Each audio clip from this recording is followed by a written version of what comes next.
Just for people that don't know, what is an event like that? I mean, what is it like to be there to compete?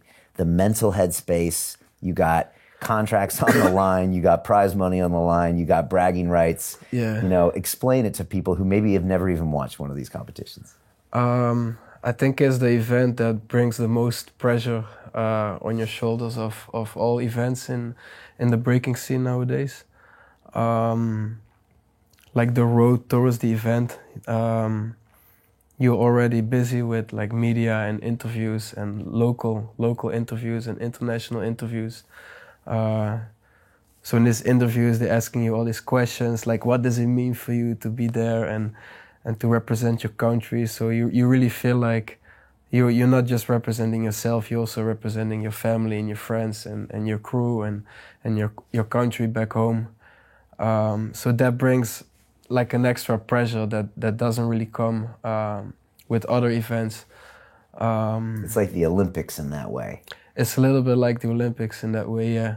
And then at the same time, if you win an event like BC1, this can be very important for your career as a dancer. As a b-boy, it's not really easy to make a living out of it. But winning a BC1 can get you maybe a contract with Red Bull or give you like such a good exposure that you can like work at least like 4 or 5 years from just winning one title. So it's a really big opportunity to put your name down in the Red Bull BC1.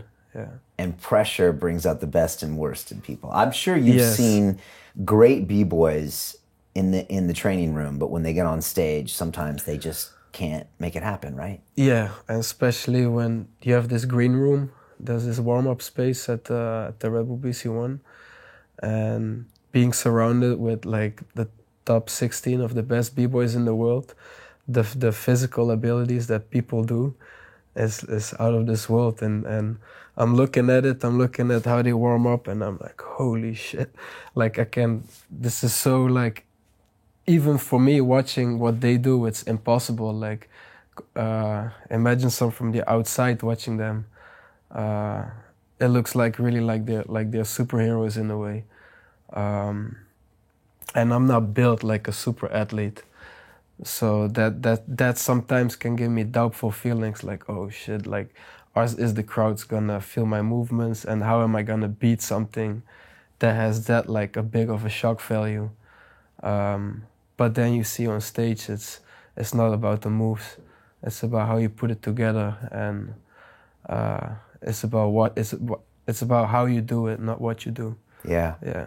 And so even you can get intimidated in a room because you're surrounded by the best in the world. Yeah. Everyone's got a different style. Everyone's from a different country. Everyone's got a cool name, right? Yeah. You got Bart and Little Sumi and like, you know, all these crazy... It's almost like they are superheroes, right? Yeah. They're representing Brazil and Ukraine and Kazakhstan, and Yeah. everyone's got a different look, a different vibe, and it is like kind of superheroes competing, right? Yeah, and I think that's also one of the most important things in breaking is to find your own style and your own way and fully your own approach.